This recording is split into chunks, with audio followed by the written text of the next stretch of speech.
Ano kaya pinakasikat na app ngayon? Oo nga no, ano kaya yung pinakamagandang app?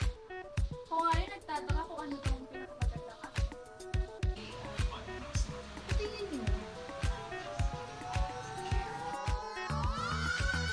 Ano nga ba ang social media? Ang social media app ay isang digital platform na nagpapahintulot sa mga tao na mag-connect, mag-share ng content at makipag-communicate. At batay sa survey na ginawa sa SKI Ortigas Cainta, ito ang resulta. The app most used by students is Messenger, which contains 77% of the survey conducted. Second is Instagram, which contains 16%, followed by Discord, which has 13%, Telegram, which only consists of 7%, and TikTok with 2%. Lastly, WhatsApp, with only 1% of the survey questionnaire. The platform that is most accessible and easy to use for communication is Messenger, which has 88%. Second is Instagram, which contains only 16%. Some of the platforms that students use to navigate and communicate is Discord, which has 12%. And the last one is Telegram, which has 3%. The platform that most of the students use for academic purposes is Messenger with 75%. Microsoft Teams having a percentage of 22%. More than a few students whose platform they use for academics is Discord, which has 9%. Instagram having 6%, and only few students have their platform as Google and Telegram, which contains 3%. Now on to the user satisfaction. The respondents all agree that it is extremely helpful that a social media platform when it comes to communicating with your family and friends because they're able to update their friends and families all over the world. Furthermore, they can provide a positive effect to the community by sharing abilities and interests with specific individuals who are interested in using social media apps. The survey shows how important it is and satisfied the students are when it comes to using social media platforms. 96% of the participants answered yes, they are completely satisfied. And unfortunately, 4 of them answered no, they are not satisfied with it. The data survey shows how important social media is for the student in their daily lives.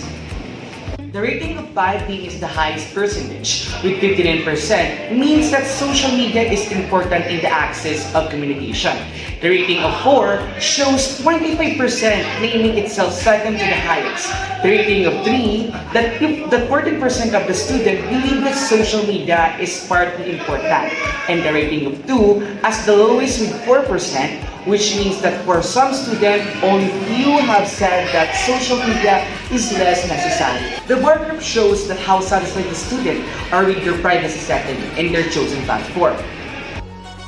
Rating, 3 being the highest percentage in the survey, which shows that only 37% of the students are satisfied with their privacy settings on a chosen platform. Rating 4 becoming the second to the highest rate of 34%. Rating 5 being second to the lowest with 25%. And rating 2 as the lowest percentage with 4%, which means that they are less satisfied about their privacy settings. Lastly, the last question with the rating system shows how many percent of the students experience negative encounters in social media. 89% of the students answered yes. They experienced negative results in social media, whereas the remaining 11% said no. Their experience is perfectly fine when it comes to social media. Gusto niyo ba malaman kung ano ang top 5 social media apps? Oh, ako yan ah! Oh, nasa TV tayo lahat eh. Narito ang pinaka-top social media apps na ginagamit ng mga estudyante from STI Ortigas Cainta. Messenger, pinakamadali at pinaka-accessible sa lahat at ginagamit ito sa araw-araw ng communication. Facebook, para sa updates, share ng photos at news. Instagram, perfect sa photo at video post. TikTok, para sa mga short and entertaining videos. Microsoft Teams, pinaka-ginagamit para sa academic communication. Ikaw! Anong social media app ang pinaka-top sa iyo? Mas prefer ko talaga Messenger kasi mas madali itong gamitin at mas mabilis dumating mga message. Marga, you're wrong. Para sa akin, mas maganda yung Instagram. Hindi lang yon, maganda yung quality. Madami kang nakakausap. At isa pa, magaganda yung mga picture pag pinapost mo. Ito yung mas maganda Facebook kasi mas na-update ka nito kahit sa news.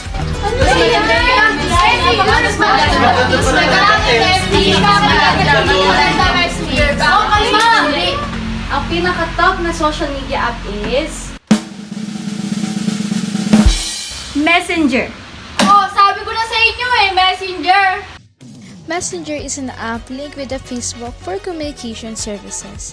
The previous data collected from the survey has named Messenger the most used app by the STI Ortigas Cainta Senior High School students, thus making it the most recommended social media app for all purposes.